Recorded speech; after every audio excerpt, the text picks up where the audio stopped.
Hello guys, so for today's video, let's try to answer learning task 2B. Tara, samahan niyo ako. After familiarizing yourself on finding the nth term of an arithmetic sequence, let us try to answer the exercises below. Find the term indicated in each of the following arithmetic sequences. So, papindan natin yung term. Number 1, 3, 6, 9. Hanapin natin yung 15th term. Paano mahanap yung 15th term? Using this formula. Kaya gamitin na natin. AN. Ano yung hinahanap natin? 15th term. So, A sub 15 equals. Ano ang ating A sub 1? 3. Plus. Ano nga yung hinahanap natin? 15. Wait lang. 15 minus 1.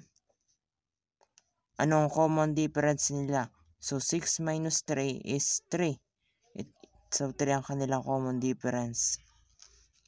Now, let's solve.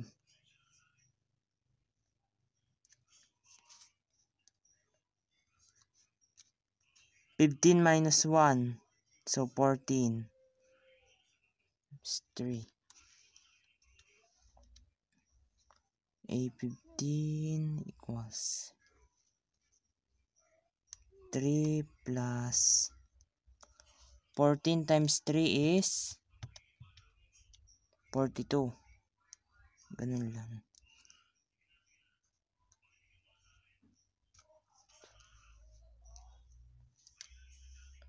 So, A15, A sub 15 equals 3 plus 42 is 45. So, ito yung kanyang 15th term. Now, next number.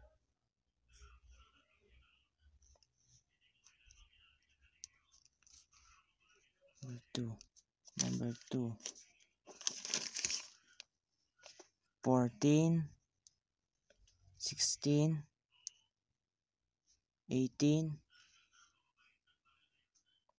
20. Ang hahanapin sa number 2 ay ang 25th term.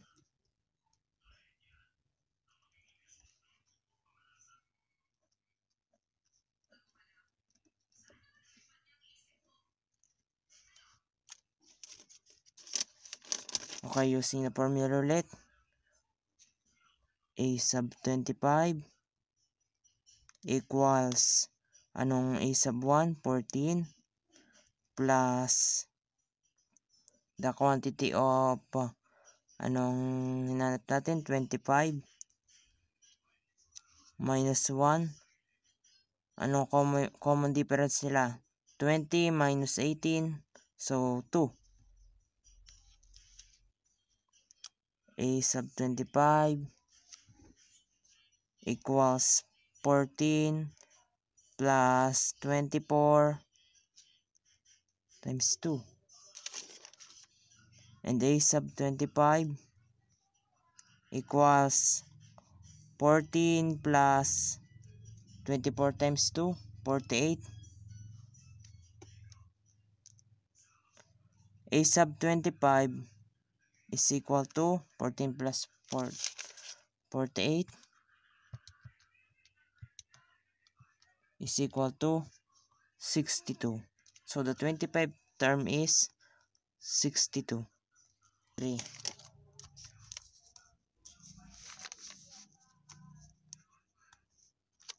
(99), 88, 77, 66. Ang hahanapin ay 18th term. To do this, gamit ulit ang formula. A sub 18 equals anong A sub 1 natin? 99 plus anong hinahanap natin? The nth term 18 minus 1. Anong kanilang common difference? 66 minus 77 is negative 11. So solve. 99 plus 18 minus 1, 17. Negative 11.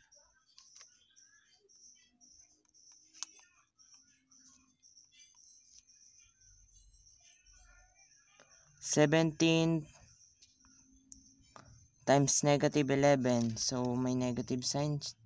Magiging 187 ng 17 times 11 is 187. So, since may negative signs, it's negative.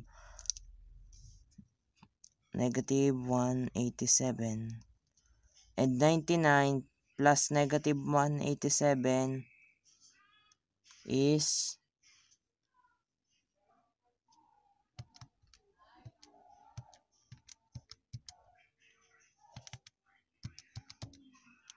negative 88.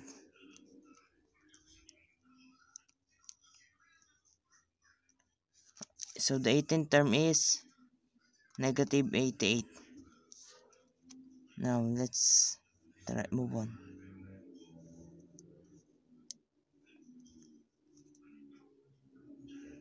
Number 4. Medyo mahirap ang number 4. 1/8. 1/4. 3/8. 1/2. Ang kailangan hanapin ay ang 20th term. To do this ay using the formula ulit. A sub 20 is equal to anong A sub 1? 1/8. Ang hinahanap natin 20 minus 1.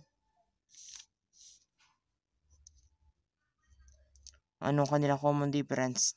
Hanapin natin sila. 1/2 ay 1/4 minus 1/8.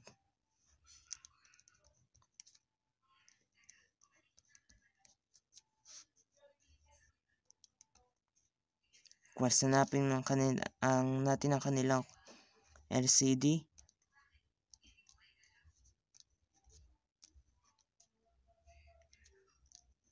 2.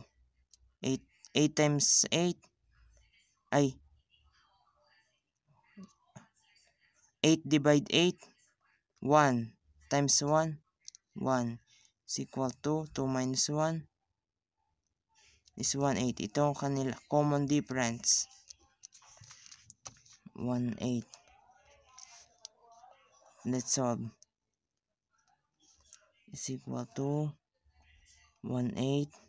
20 minus 1, 19.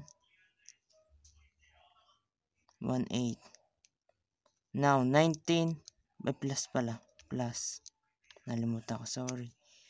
19 times 1/8 is, so since wala diameter, 19 times 8 is 19/8. A sub 20 is equal to 1/8 plus 19/8. So the lowest term of 20 over 8 is 5 over 2. 5/2. So the 20 term is 5.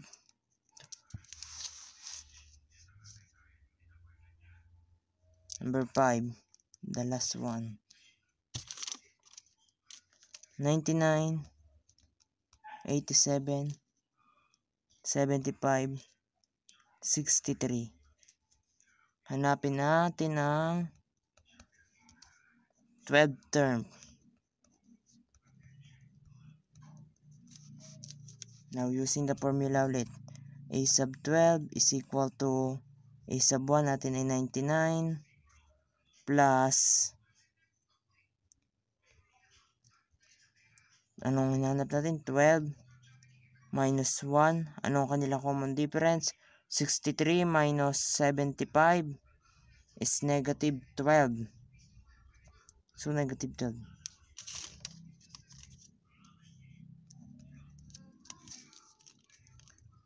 A sub 12 is equal to 12 minus 1 na 12 minus 1, 11.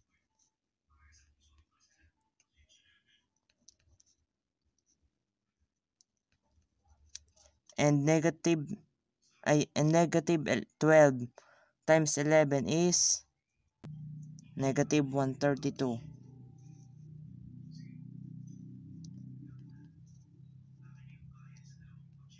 Plus negative 132 is 99 plus negative 132 is negative 33.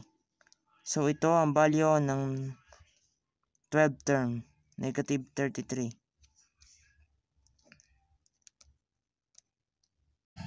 Thank you for watching. Sana may natutunan kayo sa video na ito. Please like, share, and subscribe.